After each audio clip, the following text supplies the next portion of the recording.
우리에게 은혜를 베풀어 주옵시사. 하나님 말씀을 들을 때에 모세가 하나님의 임재를 직접 경험하고 말씀을 들었던 것처럼 우리에게도 하나님 말씀을 들을 때 마음에 감동이 있어서 주님께서 우리에게 주시는 말씀으로 여길 수 있도록 역사하여 주옵소서. 예수님의 이름으로 기도하옵나이다. 아멘. 사람마다 생일이 있지요. 그 생일을 누군가가 기억해 주기를 바라지 않습니까? 그리고 그 생일을 축하해 주면 기분이 무척 좋을 것입니다. 모든 인류에게 예수 그리스도의 탄생은 기쁜 소식이고 또 함께 나누어야 할 소식인 것을 알 수가 있습니다. 예수님께서 이 땅에 태어나셨습니다. 동정녀 마리아를 통해서 또 마구간에서 우리의 구주 예수 그리스도께서 탄생하셨던 것을 우리가 알 수가 있습니다. 예수님이 이 땅에 오신 데는 특별한 목적이 있습니다. 하나님의 아들 예수 그리스도께서 이 땅에 오실 때 그러한 목적 없이 오셨겠습니까? 특별한 목적이 있습니다. 물론 요한복음 3장 16절에 보면 하나님이 세상 이처럼 사랑하사 독생자를 주셨으니 이는 그를 믿는 자마다 멸망하지 않고 영생을 얻게 하려 하심이라 했습니다. 주님께서 또한 이런 말씀을 하십니다. 마태복음 11장 28절에 수고하고 무거운 짐진 자들아 다 내게로 오라. 내가 너희를 쉬게 하리라. 우리의 영혼을 구원하기 위해서 오셨고 우리에게 참 자유와 쉼과 또 평안과 은혜를 얻도록 하시기 위해서 이 땅에 오신 것을 보게 됩니다. 예수님은 하나님 보좌 우편에 앉아 계시던 분이십니다. 예수님은 가장 높은 곳에 계셨던 분이십니다. 그분은 어떤 분이십니까? 우주 만물을 창조하신 분이십니다. 우리를 지으신 분이십니다. 하나님이 천지를 창조하셨다라고 말씀하셨는데 예수님으로 말미암지 않고는 또한 천지가 창조되지 않은 것이 없다고 말씀하십니다. 다시 말한다면 예수님은 하나님과 더불어 우주 만물을 창조하신 분이십니다. 지극히 높으신 그분 예수 그리스도께서 지극히 낮은 이곳에 임재하신 것은 우리 모두를 구원하시기 위함이다 라고 말할 수가 있습니다. 또 예수님께서 우리에게 이런 말씀도 주십니다. 역대상 4장 10절에 보면 야베스가 이스라엘 하나님께 아뢰어 이르되 주께서 내게 복을 주시려거든 나의 지역을 넓히시고 주의 손으로 나를 도우사 나로 환난을 벗어나 내게 근심이 없게 하옵소서 하였더니 하나님 그가 구하는 것을 허락하셨더라 라고 말. 수고하고 무거운 짐진 자들아 다 내게로 오라고 주께서 말씀하시고 우리 근심된 그러한 일들을 주께서 해결해 주시기 위해서 오셨다라고 하는 것을 볼 수 있습니다. 찬송가도 이런 찬송가가 있습니다. 너 근심 걱정 말아라 주 너를 지키리. 우리가 힘들고 어려울 때 우리가 할 수 있는 게 뭐냐면 하나님께 나가는 것입니다. 하나님께 기도하는 것입니다. 우리가 하나님께 기도하면 하나님은 미쁘시고 이로써 우리 기도를 들으시고 응답해 주시고 은혜를 베풀어 주신다고 약속해 주셨습니다. 하나님의 약속을 믿고 믿음으로 은혜의 보좌 앞에 나가는 우리 성도가 될 때 기도의 응답, 기도의 역사들이 일어날 줄로 믿습니다. 이런 마음으로 기도하면 어떨까요? 바울과 실라가 옥에 갇혔을 때에 하나님께 찬송하며 기도했던 것을 보게 됩니다. 하나님께서 응답해 주실 줄로, 하나님께서 동행해 주시는 것을 바울과 실라는 확신했던 것을 볼 수가 있습니다. 사도행전 16장 25절에 한밤중에 바울과 실라가 기도하고 하나님을 찬송하며 죄수들이 듣더라. 기도하고 찬송할 때 옥문이 열리는 역사가 일어난 것을 볼 수가 있습니다. 또한 예수님께서 이 땅에 오셔서 하신 일 가운데 귀신 들린 자를 고치시고 귀신을 쫓아내신 것이죠. 귀신으로부터 자유하게 해주셨던 것을 보게 됩니다. 귀신에게 묶여 산다, 이건 비참한 것입니다. 사람이 스스로 이길 수가 없는 거죠. 마귀를 이길 수가 없습니다.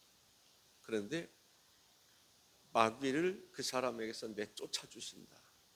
그것이 바로 마귀보다 강한 전능하신 하나님 예수 그리스도께서 우리와 함께 하실 때 마귀로 하여금 물러가게 하시는 것을 볼 수가 있습니다. 뿐만 아니라 모든 병들을 다 고쳐주시는, 예수님이 십자가에 달려 죽으신 것은 우리의 질고를 담당하셨던 것을 볼 수 있습니다. 마귀의 일을 멸할 수 있는 능력을 물론 예수님이 가지셨고 우리에게도 주시기 위함이다 라고 볼 수가 있습니다. 마태복음 8장 16절에 보니까 저물매 사람들이 귀신 들린 자를 많이 데리고 예수께 오거늘 예수께서 말씀으로 귀신들을 쫓아내시고 병든 자들을 다 고치시니라 했습니다. 구약시대에 히스기야라고 하는 왕이 죽게 되었을 때 하나님 앞에 기도하는 것을 보게 됩니다. 간절히 기도할 때 하나님께서 15년이라고 하는 생명을 더 연장시켜 주신 것을 보게 됩니다. 물론 모든 사람들, 이 땅에서 모든 사람들이 다 고침을 받는 건 아닙니다. 고침받았다 할지라도 또 그 사람이 병들게 되고 죽게 되는 경우들이 있을 것은 사실입니다. 그럼에도 불구하고 우리가 하나님께서 긍휼히 여기사 고치실 수 있는 은혜도 있음을 알고 하나님 앞에 어떤 상황 속에도 부르짖어 기도할 수 있으면 좋겠다라는 생각이 듭니다. 예수님이 이 땅에 오신 것은 우리의 죄를 용서해 주시고 죄와 사망에서 우리를 구원해 주시기 위해서 오신 그러한 일이기도 합니다. 우리가 두 번째, 예수님이 세상에 어떻게 오셨는지라고 하는 것입니다. 성경은 성령으로 잉태되었다라고 말씀합니다. 성령으로 잉태되었다. 참 우리가 헤아리기 참 어려운 이야기죠. 그럼에도 불구하고 분명한 것은 성령으로 잉태된 분이 예수님이셨던 것을 보게 됩니다. 마태복음 1장 21절에 보면 아들을 낳으리니 이름을 예수라 하라. 이는 그가 자기 백성을 그들의 죄에서 구원할 자이심이라 하니라 했습니다. 성령으로 잉태되셨을 뿐만 아니라 이 땅에 인간의 몸을 입고 오셨다라는 것이죠.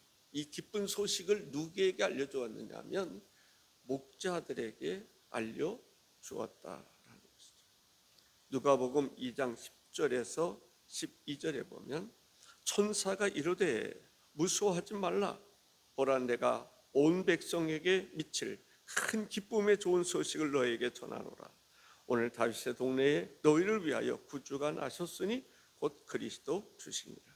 너희가 가서 강보에 쌓여 구유에 뉘어 있는 아기를 부리니 이것이 너희에게 표적이니라 하더니라고 말합니다.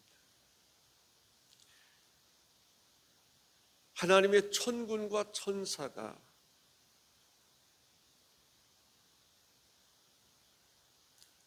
예수 그리스도께서 나실 것에 대해서 말씀하시는 것을 볼 수 있는데, 누가복음 2장 13절과 14절에 보면 이런 말씀이 있습니다. 호련히 수많은 천군이 그 천사들과 함께 하나님을 찬송하여 이르되 지극히 높은 곳에서는 하나님께 영광이요 땅에서는 하나님이 기뻐하신 사람들 중에 평화로다 하니라. 성령으로 잉태되셨고 인간의 몸을 입고 이 땅에 오셨습니다. 그 이 땅에 오신 것을 목자들에게 알려주셨고 목자들이 찾아가서 경배하는 것을 보게 됩니다. 그곳에 하나님의 천군과 천사가 함께했다고 하는 것은 이 하나님에 의해서 전적으로 모든 것이 주도적으로 이루어졌다라는 거죠. 누구도 해할 수가 없는 것이죠. 마귀 권세를 가진 마귀라고 할지라도 그것을 해할 수가 없습니다. 하나님이 허락지 않으면 마귀는 한계성을 가지고 있음을 볼 수가 있습니다. 예수님을 만난 사람들이 있습니다. 예수님을 만난 사람들, 세 번째 생각하고자 하는 것은 예수님을 만난 사람들이 누굴까? 우리가 상식적으로 볼 때, 그 시대에 상식적으로 볼 때 예수님을 만날 만한 사람이 있다면 누굴까요? 메시아, 구원자가 이 땅에 오셨을 때에 정말 예수님을 영접할 수 있었다. 저 사람들은 예수님을 영접해야지 라고 생각했던 사람들이 누굴까요? 사람들을 가르쳤던, 하나님의 말씀을 가르쳤던 어떤 서기관들이 아닐까요? 그래도 신앙적으로 가장 열정을 가지고 있다는 바리새인들이 아닐까요? 사두개파 사람들이 아닐까요? 예수님의 나심에 대해서 물었고 알려주었던, 그래서 알았던 헤롯은 아닐까요? 그러나 예수님을 영접한 사람은 종교 지도자들이 아니었습니다. 안다고 해서 영접하는 건 아닌 것 같아요. 예수님이 베들레헴에 나실 것에 대해서 알려준 그 사람도 예수님을 영접하지 않아요. 헤롯도 예수님을 영접하지 않아요. 예수님을 영접한 사람들은 누굴까요? 동방 박사들이고 또 양무리를 치던 목자들이 예수님을 만났던 것을 보게 됩니다. 동방 박사들 어떻게 보면 이방인이라고 말할 수 있을 것입니다. 그들이 예수님을 경배합니다. 그때 당시에 목자들은 어떤 사람들일 거예요? 어떤 소외 계층의 사람들, 정말 성전에서 제물로 사용하는 그 양을 지키는 사람들, 양을 치는 사람들이라 할지라도 어떻게 보면 성전에서 일하는 제사장들이 예수님을 먼저 만날 만한 사람들임에도 불구하고 그들은 알면서도 예수님을 영접하지 못해요. 그래서 하나님께서는 이 목자들에게 또 동방 박사들에게 예수님의 난심을 알려주셔서 경배케 하시고 주님이 그들을 통해서 영광을 받으신 것을 볼 수가 있습니다. 헤롯은 어떻습니까? 예수님을 영접하지 않았을 뿐만 아니라 그 2살 이하의 아이들을 다 죽여버리는 아주 그 사람인 것을 볼 수가 있습니다. 마태복음 2장 16절에 보면 이 헤롯이 박사들에게 속은 줄 알고 심히 노하여 사람을 보내어 베들레헴과 그 모든 지경 안에 있는 산의 아이를 박사들에게 자세히 알아본 그때를 기준하여 2살부터 그 아래로 다 죽이니 라고 얘기를 합니다. 사랑하는 성도 여러분, 우리가 성탄절을 맞이해서 진심으로 예수 그리스도를 알고 예수님을 맞이하고 예수님이 우리 안에 또 우리 가운데 거하심을 기뻐하고 즐거워할 수 있는 성도들이 되시기를 바랍니다. 어떤 사람들이 예수님을 만납니까? 천사가 알려주시든지 어떤 별을 연구하는 사람들이 뭔가 징조를 보였을 때 즉시 따르는 사람들, 순종하는 사람들이 주님을 만나는 것을 볼 수가 있습니다. 하나님께서 어떤 마음을 주시든지 우리는 즉시 순종할 수 있는 사람이 되어야 될 줄로 믿습니다. 아멘. 순종이 늦어지면 사탄이 또 역사하는 경우들이 있어요. 아브라함도 독자 이삭을 바치라고 그랬을 때 즉시 순종했던 것을 보게 됩니다. 막 갈대아 우르에서 떠나라고 그랬을 때에도 즉시 순종했을 것 같아요. 예수님의 제자들도 보면요, 즉시 순종했던 것을 볼 수가 있습니다. 이 목자들이 예수님을 보고 영광을 하나님께 올려드렸다라고 하는 것을 볼 수가 있습니다. 오늘 성탄의 기쁨이 우리들 뿐만 아니라 우리들의 가족들, 또 우리 주변의 사람들, 우리 모두에게 함께 하시기를 주의 이름으로 축복합니다. 기도하겠습니다.